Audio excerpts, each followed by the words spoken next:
The Committee on Parole is called back to order. The time is 2:06. Our next case is Mr. Travis Rogers. Mr. Rogers, would you please give us your full name and DOC number? Travis Rogers, 375-301. Thank you, Mr. Rogers. This is the case of Mr. Travis Rogers, 375-301. Mr. Rogers, let me explain our process to you. First, I'm going to read some information into the record, and the board is going to conduct a parole interview with you. At the appropriate time, we will allow the participants who've indicated they wish to speak to have their input. At the end, you'll be allowed to make a brief statement before the board votes. Do you understand our procedure? Yes, sir. Those speaking here on your behalf today are Mr. Kerry Myers, is present with the Louisiana Parole Project. Mr. Robert Lancaster, attorney, is here, and Mr. Jackson Andrus, who is a law student with Mr. Lancaster, is here speaking on your behalf. You have other people here wishing to speak. Cayuse Burbank, I'm sorry if I mispronounced that name. Chrissy Burbank and Matthew Nellen. You also have Mr. Ronald Olivier, Ms. Chrissy Burbank, Mr. Henry Davis, Mr. Tiffany Davis, Mr. Donald, who is your uncle, Anthony Hatcher, Derek Rogers, Justin Singleton, Daisy Rogers, and Diamond McCrae, who are observers today. Yes, sir. Do you understand our process? Yes, sir. All right, this is Travis Rogers, 375-301, date of birth 12/18/1972. He's a first-time felony offender, a first-class felony offender. He has a parole eligibility date of December the 18th, 2017, an adjusted good time date of July 14th of 2070, full term date of December the 27th of 2070. He is currently serving a 75-year sentence on the charges of armed robbery and manslaughter. Mr. Rogers, is that basically correct? Yes, sir. Rogers, your case has been assigned to Mr. Alvin Roche. To my left, Mr. Roche will begin our questioning. Would you please answer any questions he might have? Yes, sir. Thank you, Mr. Chairman. Good afternoon, Mr. Rogers. How you doing? Nice seeing you again. Yes, sir. I was on your last panel in August of 2020. Do you remember? Yes, sir. Okay, so let's get started.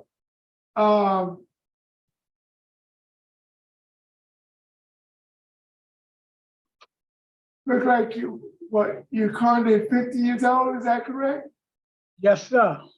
And you are a first felony offender, and you've been incarcerated for approximately 27 years and 5 months. Is that correct? Yes, sir. And this is a re-hearing. Your last hearing was in August of 2020, about 2.5 years ago, and you were denied by a vote of 2-1. 2 members voted to grant, and 1 member voted to deny. Is that correct? Yes, sir. And you were denied based on you had not earned a GED and you were not eligible for a 2/3 vote. Is that correct? Yes, sir.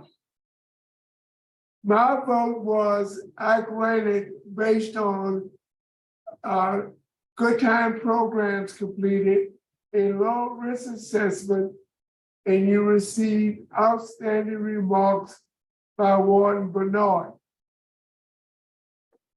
And my conditions upon release was that you must find a good permanent transition plan, and you must complete your GED. Remember that?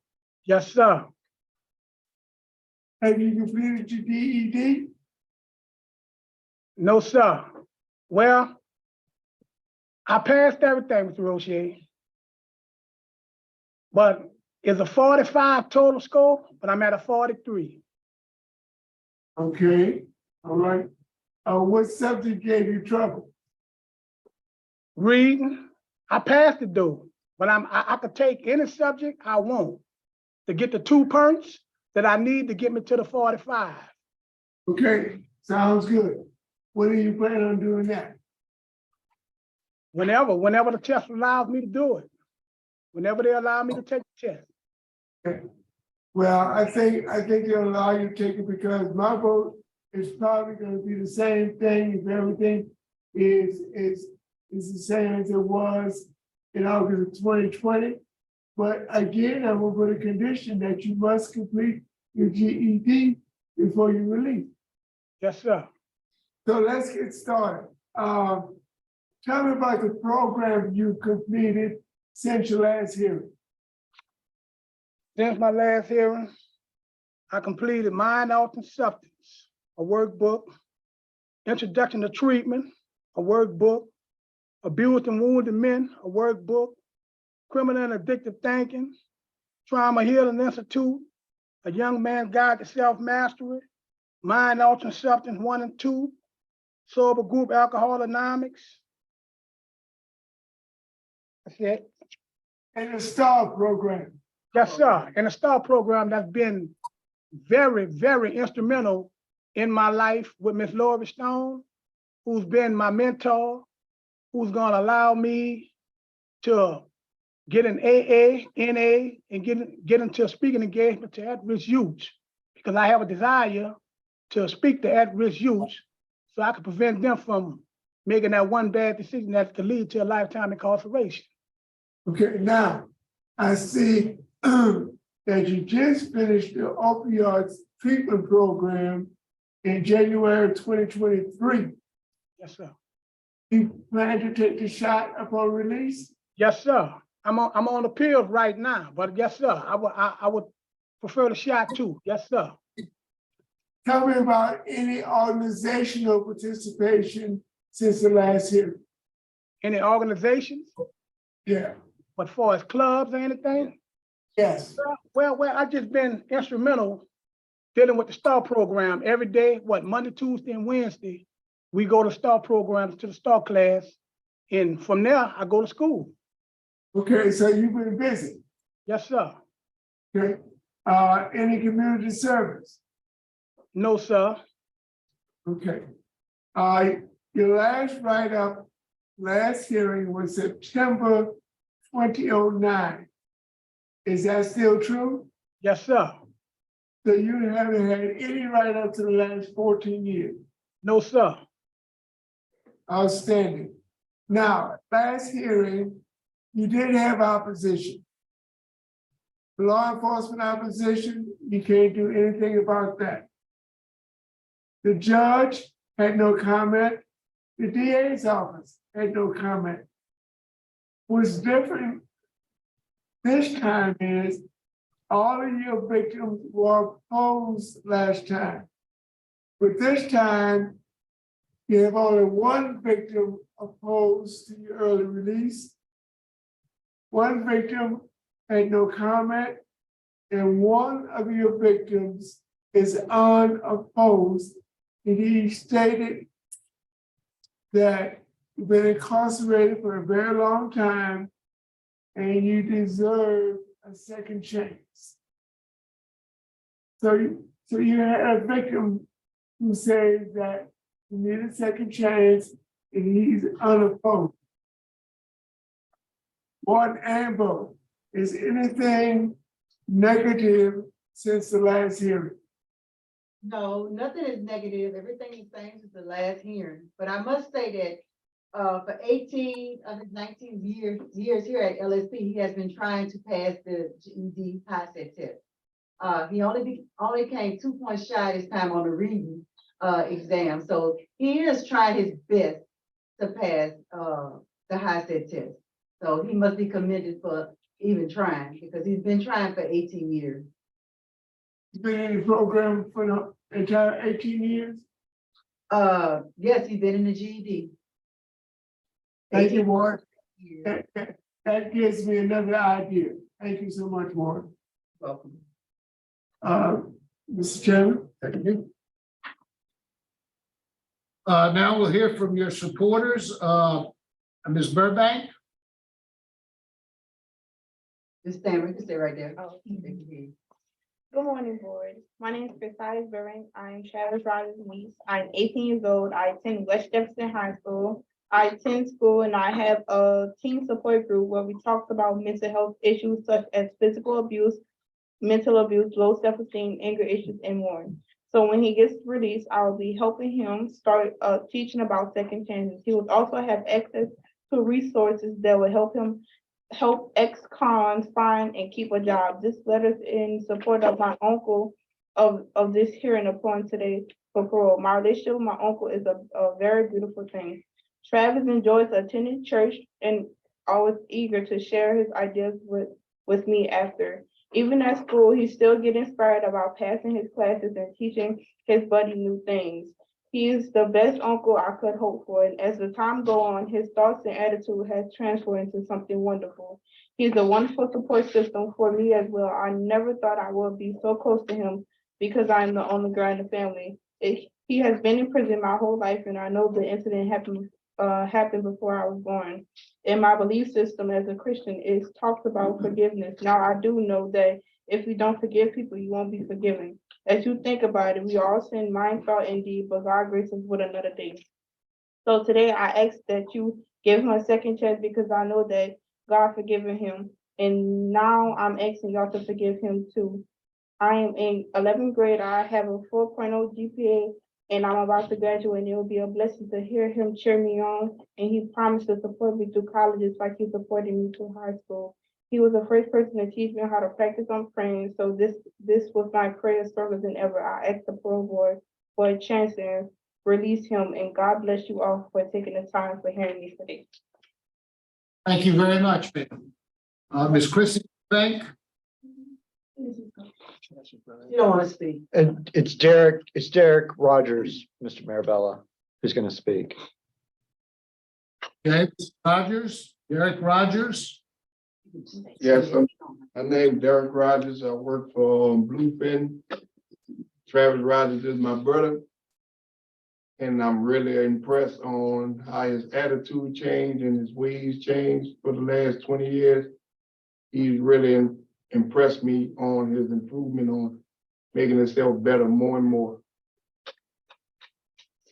Thank you, Mr. Rogers. I also show Mr. Nellen, Matthew Nellen. Is he a speaker? Yes, we're gonna understand. Yeah. Good afternoon, everyone. My name is Matthew Nellen. I'm a brother to Travis Rogers. Mr. Nellen, oh, that's okay. We can see you now. Okay, good morning. Good afternoon, board. I am a brother to Travis Rogers. We grew up since knee high, and I'm in a group that is the peer support group. I don't know if you all are familiar with it. And what we do is we help ex-cons transition when they're coming home, and just allow them a place where they can come and find the resources to help value them. And we meet twice a month on the second and the fourth Tuesday of the month, and we are more than welcoming him upon his release. Thank you very much, sir. Mr. Lancaster, would you like to introduce Mr. Andrews first? Yes, Mr. Marabella, Robert Lancaster with LSU Parole and Reentry Clinic here today representing Mr. Rogers. With me is Jackson Andrus. He's a second year law student at the Law Center enrolled in the clinic. He's helped Mr. Rogers prepare for today's hearing. He's also prepared the packet that was submitted to the committee in advance. Mr. Andrus is willing to make a statement of support for Mr. Rogers should the committee deem it appropriate. I know Mr. Myers from the Parole Project is also with us, and I just wanted to note that Mr. Rogers is a Parole Project client and would receive their services should he be granted release. Thank you. To say before we turn it over to Mr. Andrews. Yes, sir. At this time, I would like to read my apology letter. And it states, first of all, I would like to thank this honorable board for allowing me the opportunity once again to let my voice be heard. To the Reeser family, Albert Anderson and Elder Franklin. And it states, I know there's not enough words to express the pain and hurt I caused when I victimized innocent people for no reason at all, who didn't deserve what happened to them. even though I am unable to undo the tragedy that's been caused by me due to my selfishness and wanting to fulfill my own desires at the expense of others.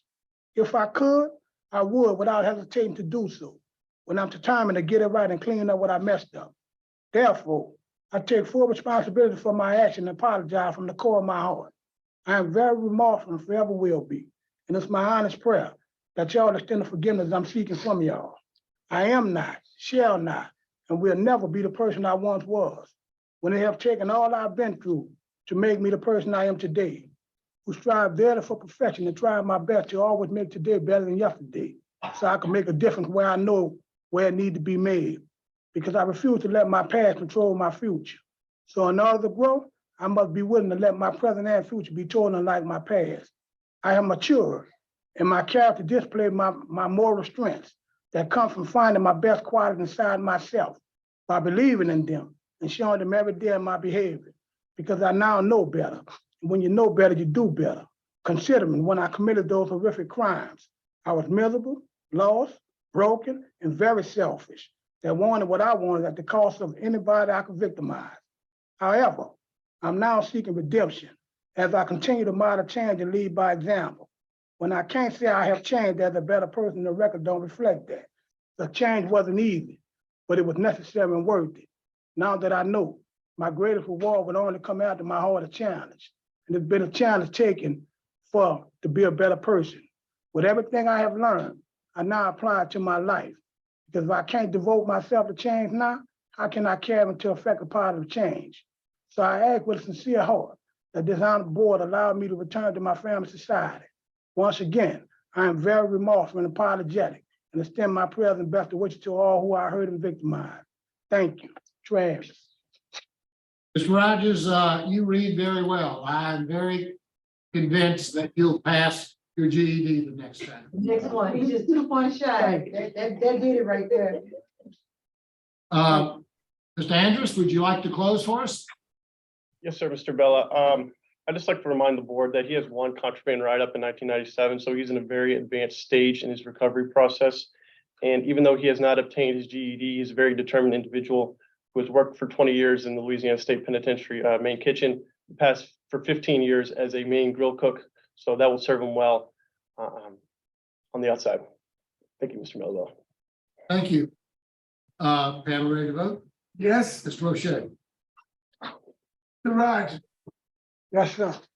based on all the positive activity, completion of programs, no disciplinary write-ups since the last hearing, my vote is to grant the release without any conditions prior to release.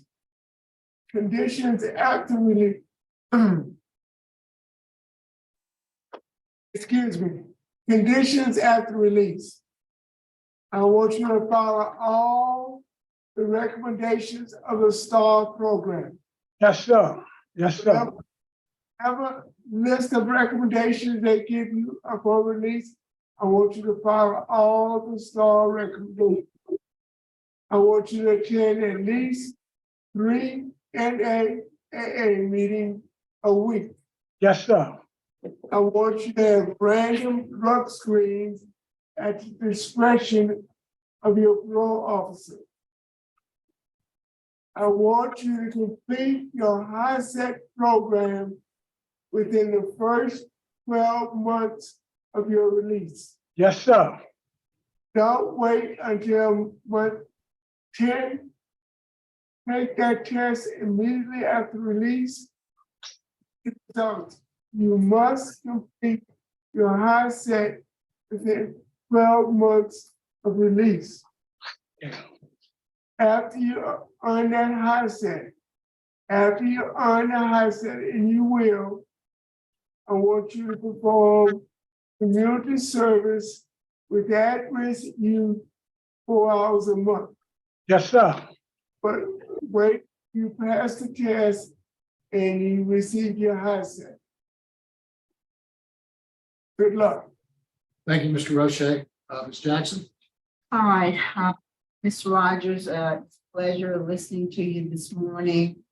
I concur with Mr. Roche. You have a good disciplinary record. You've done the programmings. You've completed the STAR program since your last hearing. So my vote today would be to grant the same conditions as Mr. Roche. Mr. Roberts, you have 2 votes to grant your parole. I agree with my colleagues. My vote would be likewise the same to grant your parole, with the same conditions as out. So good luck to you, sir. All right, thank you, sir. Thank you. Appreciate it.